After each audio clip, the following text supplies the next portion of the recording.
اعوذ باللہ من الشیطان الرجیم بسم اللہ الرحمن الرحیم الحمدللہ رب العالمین اللہم صل علی محمد وآل محمد.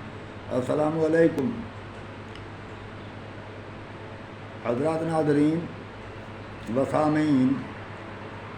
اللہ آپ پر اپنی رحمت نازل فرمائے، اپنی برکتیں نازل فرمائے. میں امید کرتا ہوں کہ اللہ کی رحمت و برکت سے آپ بخیر و عافیت ہوں گے. آج بروز جمعہ 7 جون 2024 ہے. میں ابن الخیر سید البخشا تسلیم آپ کی خدمت میں حاضر ہوں. میرا واٹس ایپ نمبر ہے 0346 66 30 859 اور ایک سادہ فون نمبر ہے 0315 60 96 711. میرا فون واٹس ایپ اکثر بند رہتا ہے، اس لیے آپ اگر کوئی کال کرنا چاہیں تو پہلے سادہ فون پر نمبر ملائیں، اس کے بعد میں نمبر کھول لوں گا تو بات ہو سکے گی. تو میں آج جو آپ کی خدمت میں عرض کرنا چاہتا ہوں وہ یہ ہے کہ حضور نبی کریم کے بعد یہ دین اسلام تبدیل ہو گیا اور پھر کئی حصوں میں تقسیم ہو گیا، بہت سے اس کے گروہ بن گئے. تو تبدیلی کی وجہ جو بھی ہو، سوال یہ ہے کہ اب اس وقت ہمارے پاس وہ قدیم لوگ نہیں ہیں جنہوں نے دین اسلام کو تبدیل کیا، یا جو رسول کریم نے دین دیا تھا اس وقت رسول کریم بھی ہمارے پاس موجود نہیں ہے، مگر ہمارے پاس مولوی حضرات تو موجود ہیں. تو میں ہر ایک مسلمان کو یہ نصیحت کرتا ہوں، چاہے وہ شیعہ ہو، سنی ہو، بریلوی ہو، دیوبندی ہو، اہل حدیث ہو، کوئی بھی ہو، جب اسے مولوی کوئی بات کہے یا کرے تو اس وقت اسے چاہیے کہ وہ مولوی سے یہ سوال کرے کہ جو کچھ تو نے کہا ہے یا یہ قرآن میں ہے، قرآن بیان کرو. تو وہ مولوی اگر قرآن بیان کرے وہ آیت دیکھو اور واقعی جو مولوی معنی کرتا ہے وہی معنی ہے اور قرآن میں وہ آیت موجود ہے تو ٹھیک ہے، ورنہ مولوی کی بات پر عمل نہ کریں. کیونکہ مولویوں نے اپنی ایک پارٹیاں بنائی ہوئی ہیں، وہ صرف اپنی پارٹی کو مضبوط کرتے ہیں، قرآن سے ان کا کوئی واسطہ نہیں ہے. ان مولویوں نے وہ بنا لیے ہیں گروہ اور پھر انہوں نے اپنی کتابیں بنا لی ہیں، جیسے کہ سنن ابن ماجہ ہے، سنن نسائی ہے، اور بخاری اور مسلم اور مستدرک امام حاکم وغیرہ، موطا امام مالک، یہ ان کی کتابیں ہیں. وہ جو کچھ بات کرتے ہیں اس کتاب سے لیتے ہیں. کتاب پڑھنے کے لیے حدیث اگر وہاں سے لے لیں تو یہ کوئی بات نہیں. سوال یہ ہے کہ اس حدیث کی مطابقت قرآن سے کریں. انہوں نے قرآن سے مطابقت کرنا ہر حدیث کی بالکل چھوڑ دی ہے. جو ان کو پسند ہوتے ہیں کہتے ہیں کہ یہ حدیث سچا ہے، جو مولوی صاحب کو پسند نہ ہو تو کہتے ہیں یہ حدیث غیر معتبر ہے، معتبر نہیں ہے. حالانکہ قرآن مجید سورۃ مائدہ کے آیت نمبر 44 میں اللہ نے فرمایا وَمَن لَّمْ يَحْكُم بِمَا أَنزَلَ اللَّهُ فَأُولَٰئِكَ هُمُ الْكَافِرُونَ. جو کچھ اللہ نے یہ نازل کیا ہے قرآن مجید، جو اس کے مطابق بات نہیں کرتا ایسے لوگ کافر ہیں. اور یہ بھی فرما دیا ہے سورۃ بقرہ کی آیت نمبر 79 میں کہ فَوَيْلٌ لِّلَّذِينَ يَكْتُبُونَ الْكِتَابَ بِأَيْدِيهِمْ ثُمَّ يَقُولُونَ هَٰذَا مِنْ عِندِ اللَّهِ، کہ ہلاکت ہے ان لوگوں کے لیے جو کتاب تو لکھتے ہیں اپنے ہاتھ سے، پھر کہتے ہیں یہ اللہ کی طرف سے ہے. یہ کتابیں بندوں نے لکھی ہیں جو حدیث کی کتابیں ہیں، اور پھر یہ کہتے ہیں کہ یہ فرمان رسول ہے. جو فرمان رسول نہیں مانتا پھر تو کافر ہے. الٹا سوال کرنے والے کو کہتے ہیں اگر تو فرمان رسول نہیں مانتا تو کافر ہے. وہ یہ نہیں سمجھتے کہ اگر ہم قرآن سے پیش نہ کریں کیا ہم کافر نہیں ہیں. تو یہ بات نہیں ہے، جو کچھ بات ہو قرآن سے ثابت کریں. تو اس وقت میں نماز کے متعلق بیان کرتا ہوں کہ نماز کو کس طرح پڑھنا چاہیے. نماز کے متعلق ہے کہ کچھ لوگ ہیں کہ وہ ناف کے نیچے ہاتھ باندھتے ہیں، بریلوی حضرات. کچھ ناف پر ہاتھ باندھتے ہیں، یہ دیوبندی. اور کچھ وہ ہیں جو ہاتھ سینہ پر باندھتے ہیں، اہل حدیث. اور کچھ لوگ وہ ہیں جو ہاتھ کھول کر نماز پڑھتے ہیں، یعنی اہل تشیع، یہ شیعہ حضرات، یہ ہاتھ کھول کر نماز پڑھتے ہیں۔ تو یہ 4 طریقے نماز کے بن چکے ہیں، حالانکہ نمازیں 5 ہیں۔ بہتر تو یہ تھا کہ ایک اور طریقہ بھی ایجاد کر لیتے۔ اللہ کا ایک رسول تھا، اس ایک رسول کا طریقہ ایک تھا۔ اگر کوئی کہے کہ نہیں یہ رسول ہر طریقے سے پڑھتا تھا، تو ان مولوی کو بھی چاہیے کہ ایک صبح کی نماز اگر ہاتھ کھول کر پڑھیں تو ظہر کی نماز جو ہے وہ ہاتھ ناف کے نیچے باندھیں، اور عصر کی نماز کے وقت ناف پر ہاتھ باندھیں، اور مغرب عشاء کے وقت یہ ہاتھ سینے پر باندھیں۔ یہ بھی تو ہر طریقے سے پڑھے۔ رسول کریم کے متعلق یہ خواہ ان پڑھ لوگوں کو مطمئن کرنے کے لیے کہہ دیتا ہے جس طرح پڑھو ہو جاتی ہے نماز۔ میں یہ نہیں کہتا کہ نماز نہ پڑھو، نماز تو پڑھو، مگر آپ پر یہ تحقیق کرنا بھی فرض ہے کہ آخر نماز کس طرح پڑھنا ہے۔ سوال یہ ہے، فطرت تو انسان کی یہ ہے کہ انسان ہر وقت کھلے ہاتھ رہتا ہے، کوئی کام کرے تو اس کے ہاتھ کھلے ہوتے ہیں۔ جب مولوی صاحب تقریر کر رہا ہوتا ہے تو اس وقت بھی مولوی صاحب اپنے ہاتھ سے اشارے کرتا ہے تو اس کے ہاتھ کھلے ہوتے ہیں، ہاتھ باندھ کر تقریر نہیں کرتا۔ کوئی کام ہو دنیا کا ہاتھ باندھ کر نہیں کیا جاتا۔ تو ویسے بھی انسان چل پھر رہا ہے تو اس کے ہاتھ کھلے ہیں، بیٹھا ہے تو ہاتھ کھلے ہیں، مگر یہ صرف فطرت کے خلاف نماز میں ہاتھ کیوں باندھ لیتے ہیں؟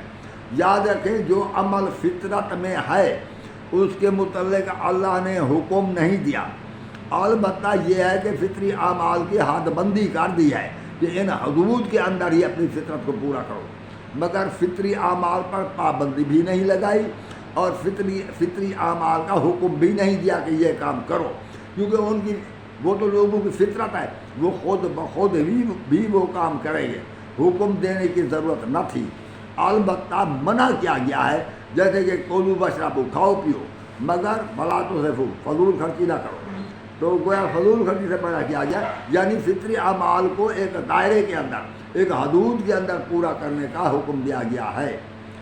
تو فطرت یہ ہے کہ ہم نماز فطرت یہ ہے کہ ہر وقت انسان کے ہاتھ کھلے ہوتے ہیں، اور اگر فطرت کو بدلنے کی کوئی ضرورت پڑی تو پھر اللہ نے جب فطرت کو بدلنے کی ضرورت پڑی تو پھر وہاں پر اللہ نے حکم دیا کہ اب ایسا کرو۔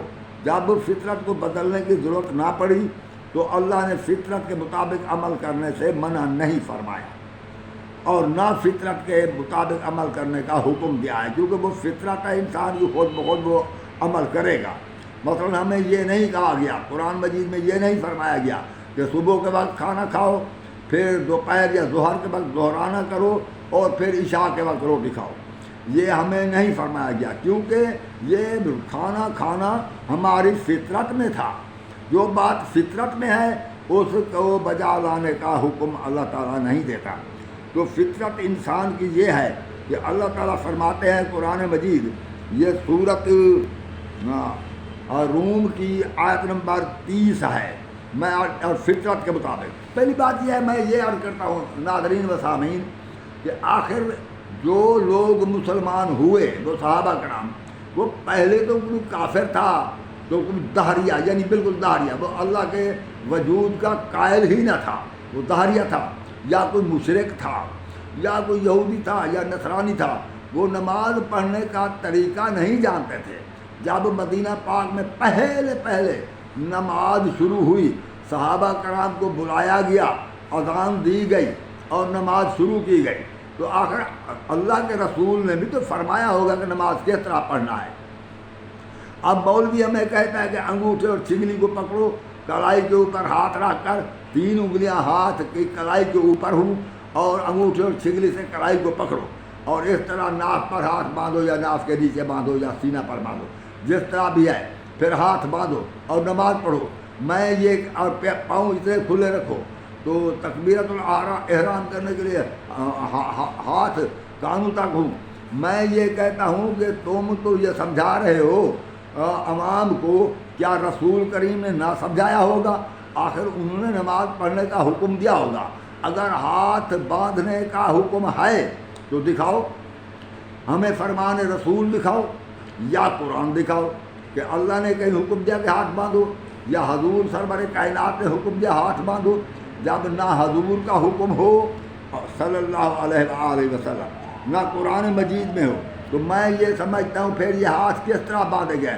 یہ نہ فرمان رسول دکھا سکتے ہیں نہ فرمان قرآن دکھا سکتے ہیں، اور روایتیں جتنی دکھائیں وہ میں تسلیم کرتا ہوں۔ صحابہ یوں کرتے تھے، وہ یا کرتے تھے۔ صحابہ واجب الاتباع نہیں ہے، سوال یہ ہے کہ فرمان یا رسول کریم کا دکھایا جائے یا قرآن دکھایا جائے۔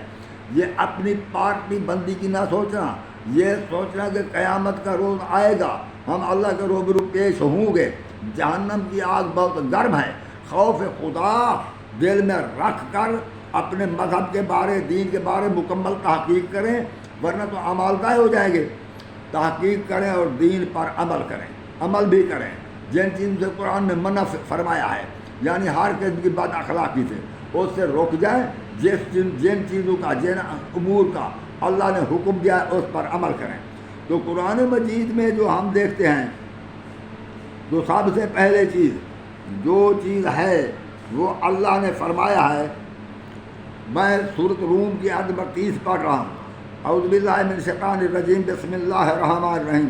فَآقِمْ وَجْهَكَ لِلدِّينِ حنیفا، کہ تو اپنا منہ سیدھا دین پر کر لے، یعنی سیدھے دین پر، سیدھا منہ کر کے قائم ہو جا، سیدھے دین پر، ٹیڑھا دین نہیں، یعنی جو دین حضور سرور کائنات نے دیا وہی سیدھا دین ہے، اور اس میں جو تبدیلیاں ہوئی ہیں وہ سیدھی تبدیلیاں نہیں ہیں۔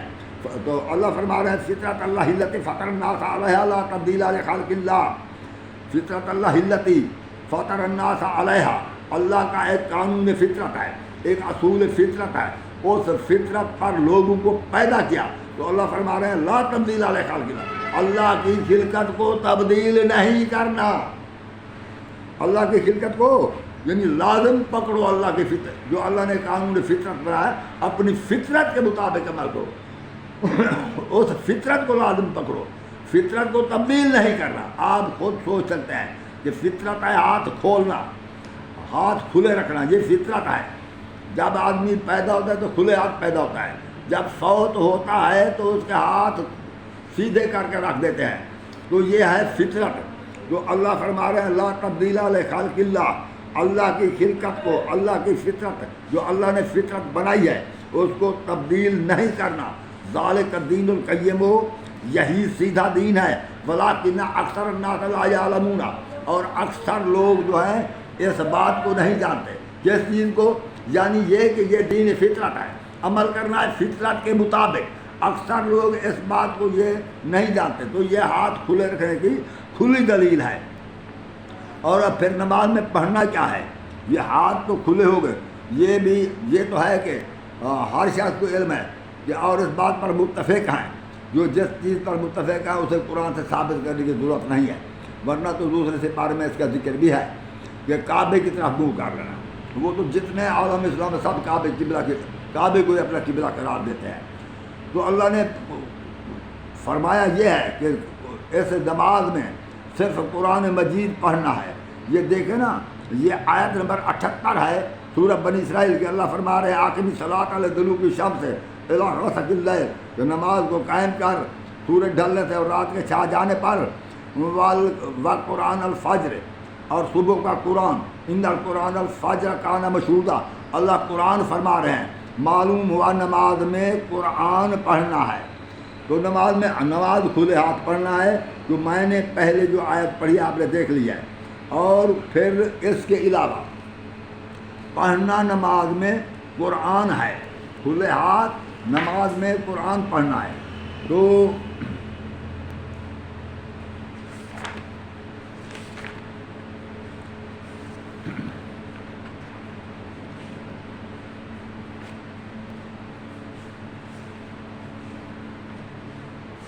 نماز میں قرآن، اور نماز کھلے ہاتھ پڑھنا ہے، اور نماز میں قرآن پڑھنا ہے۔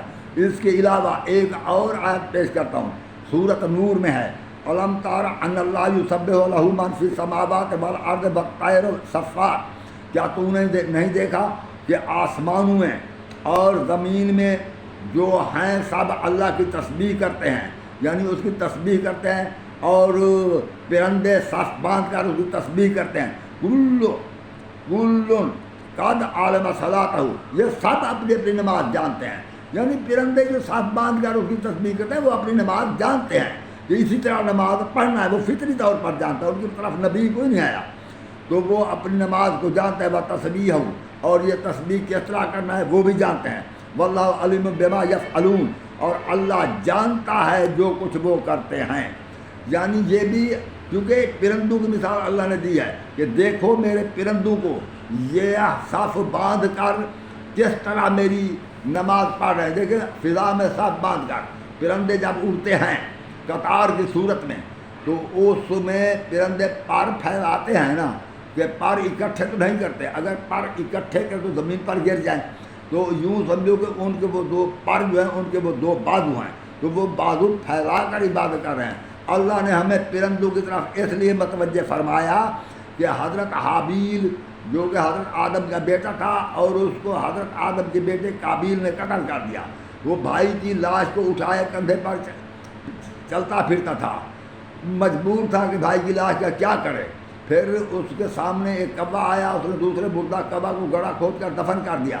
تو پھر وہ اپنے آپ طور پر قابیل بہت شرمندہ ہوا کہ مجھ میں تو یہ کوے جتنی عقل بھی نہیں ہے. تو ایک پرندے نے انسان کو مردہ دفن کرنا سکھایا تو دوسرے پرندوں کی طرف اللہ رغبت دلا رہا ہے کہ ان کو دیکھو جس طرح یہ میری نماز پڑھتے ہیں تم بھی اور میری تسبیح کرتے ہیں، تم بھی ایسے ہی میری نماز پڑھو، ایسے تسبیح کرو. تو یہ کھلے ہاتھ میں تسبیح تو نماز پڑھنا ہے کیونکہ پرندے پر کھول کر نماز پڑھتے ہیں. تو اللہ کی نماز اس طرح ہوتی ہے. اور دوسری بات یہ ہے، اب سوال یہ ہے کہ پڑھنا قرآن ہے نماز میں، ہاتھ کھلے نماز پڑھنا ہے، اور کیونکہ یہ فطرت کے مطابق ہے، پرندے بھی اسی طرح عبادت کرتے ہیں. اور پھر پڑھنا بھی قرآن ہے، میں آیت نمبر 78 بنی اسرائیل میں پڑھ چکا ہوں. اور پھر اللہ تعالیٰ نے فرمایا، اور پڑھنا کس طرح، اللہ نے فرمایا ولا تجہر بصلاتک ولا تخافت بہا وابتغ بین ذلک سبیلا، اور نماز کو زیادہ آہستہ بھی نہ پڑھو، زیادہ زور سے بھی نہ پڑھو. جیسے کہ میں بات کر رہا ہوں اس طرح زور سے بھی نہ پڑھو. ولا تجہر بصلاتک، نماز کو بہت زور سے بھی بول کر نہ پڑھو. ولا تخافت، اور بہت آہستہ بھی نہ پڑھو کہ دل میں پڑھتے رہو، نہیں کچھ منہ سے بھی بولو مدھم سی آواز. کیونکہ اللہ فرما رہے ہیں وابتغ بین ذلک سبیلا، درمیانی راہ اختیار کر. یعنی بہت زور سے نہ پڑھ، بہت آہستہ نہ پڑھ، درمیانی راہ اختیار کر. تو پڑھنا اس طرح ہے. اللہ فرما رہے ہیں قل الحمد للہ الذی لم یتخذ، یہ میں جو آیت پڑھ رہا ہوں یہ سورت بنی اسرائیل کی آیت نمبر 110 اور 111 ہے. تو اللہ فرما رہے ہیں آگے آیت نمبر بنی اسرائیل آیت نمبر 111 میں وَقُلِ الْحَمْدُ لِلَّهِ الَّذِي لَمْ يَتَّخِذْ وَلَدًا. مقصد یہ ہے کہ پہلے تو الحمد پڑھ، قُلِ الْحَمْدُ لِلَّهِ، پہلے الحمد پڑھ، الحمد کے بعد پھر قل شریف پڑھ. کیونکہ آگے اللہ فرما رہے ہیں الَّذِي لَمْ يَتَّخِذْ وَلَدًا وَلَمْ يَكُن لَّهُ شَرِيكٌ فِي الْمُلْكِ. کیوں لم يتخذ ولدا، اس کا مطلب ہے کہ پھر اس کے بعد کل پڑھ، الحمد اور کل شریف، یعنی جسے صورت اخلاص کہتے ہیں، صورت توحید کہتے ہیں. قل هو اللہ احد اللہ الصمد لم یلد ولم یولد، یہ صورت الحمد کے بعد یہ صورت پڑھنا ہے. فی الملک، اور جس کا کوئی شریک نہیں ہے اس کی حکومت میں. ولم یکن لہ ولی من الذل وکبرہ تکبیرا. پھر جب یہ تو الحمد پڑھ چکے اور صورت اخلاص بھی پڑھ چکے تو اس وقت فکبرہ تکبیرا، اللہ کی تکبیر بلند کر، پھر اللہ اکبر کہے. اور بات یہ ہے کہ اللہ اکبر کہنے کے بعد کیا کرنا ہے. تو یہ صورت حج آیت نمبر 77 میں اللہ نے فرمایا یا ایھا الذین آمنوا ارکعوا واسجدوا، ایماندارو ایمان والو جب تو نماز کے لیے آئے تو رکوع کرو. پہلی بات یہ جب فرمایا عاقبوا الصلاۃ، نماز قائم کرو یعنی کھڑے ہو کر پڑھو. تو ہم نے کھڑے ہو کے نماز میں، تو اب بات ہو رہی ہے ہم نے الحمد پڑھا، کل پڑھے، اور ہم نے درمیانی آواز سے یعنی کہ تلاوت کی، نہ زور سے نماز پڑھی نہ بہت آہستہ پڑھی، یعنی کہ کچھ منہ سے الفاظ معلوم ہوتے رہیں. اس انداز میں نماز پڑھی اور پھر تلاوت کر لی. اس کے بعد اللہ فرماتا ہے یا ایھا الذین آمنوا ارکعوا، ایمان والو اب رکوع کرو، واسجدوا اور سجدہ کرو. وَاعْبُدُوا رَبَّكُمْ، اور اپنے رب کی اس طرح عبادت کرو۔ تو یہ آیت نمبر 77 سورۃ حج ہے۔ تو اس کا مطلب ہے پہلے رکوع کو پہلے قیام کو بیان کیا، پھر تلاوت کو بیان کیا، اور پڑھنا قرآن ہے۔ تلاوت کے بعد انداز تلاوت کو بیان کیا کہ درمیانہ آواز سے تلاوت کرو، اور اس کے بعد بیان یہ کیا کہ رکوع کرو، رکوع کے بعد سجدہ کرو۔ پھر فرمایا اس سجدہ کرنے کے بعد تو یہ ہے نماز پڑھنے کا طریقہ جو میں نے بیان کیا۔ کھلے ہاتھ نماز پڑھنا، قبلہ کے روبہ قبلہ ہو کر کھڑے ہو جانا، اور پھر کھلے ہاتھ چھوڑ دینا، اور پھر تکبیرۃ الاحرام کے بعد ہاتھ چھوڑ کر پھر اللہ کی ذات پاک کو فطرت کے مطابق کھلے ہاتھ چھوڑ کر نماز پڑھنا، وہ الحمد پڑھنا، پھر کل پڑھنا، اور وہ درمیانی آواز سے پڑھنا، اور اس کے بعد رکوع کرنا، اور پھر سجدے کرنا۔ تو یہ نماز کا بیان، کھلے ہاتھ نماز پڑھنے کا بیان مکمل ہو گیا۔ اب بات یہ ہے کہ کیا بندے ہاتھ نماز جائز ہے؟ بھائی بندے ہاتھ نماز جائز نہیں ہے، قرآن کی روح سے تو جائز نہیں ہے۔ اب یہ کوئی اور طریقہ کوئی ہے ان کے پاس تو یہ آیت دکھائیں، یہ مولویوں کا حق ہے، یہ مجھے دکھائیں، میرے کرم فرما ان سے پوچھیں مولویوں سے کہ کیا یہ ناراض نہ ہونا، میں آپ کو صحیح دین بتا رہا ہوں، میں کسی کے مذہب پر نکتہ چینی نہیں کر رہا، نہ مجھے یہ کوئی حق ہے۔ بہرحال قرآن پڑھنا، سمجھنا اور آپ کو سمجھانا یہ تو میرا حق بنتا ہے نا۔ تو میں نہایت ہی اپنے کرم فرماؤں سے، ادب و احترام سے، اخلاق سے بات کر رہا ہوں، میری بات کا برا نہ منانا، اور میں اس پر لعنت کرتا ہوں جو کسی تعصب کی بنا پر کسی انسان کو ناراض کرے۔ میں کسی کو ناراض کرنے والا نہیں ہوں۔ تو اللہ نے فرمایا، اب دیکھو نا، بندے ہاتھ نماز نہیں پڑھی جا سکتی۔ وہ کیوں نہیں پڑھی جا سکتی؟ اس لیے نہیں پڑھی جا سکتی کہ اگر ہم بندے ہاتھ نماز پڑھیں تو یہ پہلی بات تو یہ ہے، حکم ہے کھلے ہاتھ پڑھنے کا، عین فطرت کے مطابق بھی یہی ہے کہ کھلے ہاتھ نماز پڑھیں۔ اور دوسری بات یہ ہے کہ بندے ہاتھ ہم اس لیے نماز نہیں پڑھ سکتے، جب حکم کھلے ہاتھ کا تو ہم ہاتھ باندھیں گے تو یہ جو ہے ہاتھ باندھنے سے یہ اللہ کی نافرمانی ہوگی۔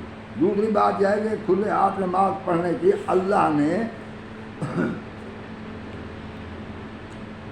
کھلے ہاتھ نماز پڑھنے کی اللہ نے وہ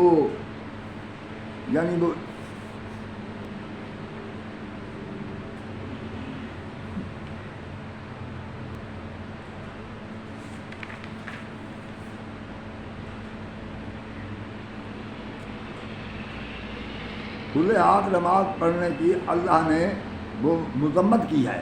کھلے ہاتھ باندھ کر نماز پڑھنے کی اللہ نے مذمت کی ہے۔ وہ تو نماز کھلے ہاتھ پڑھنا ہے، کیونکہ ایک طریقہ یہ ہے، آپ دیکھیں نا،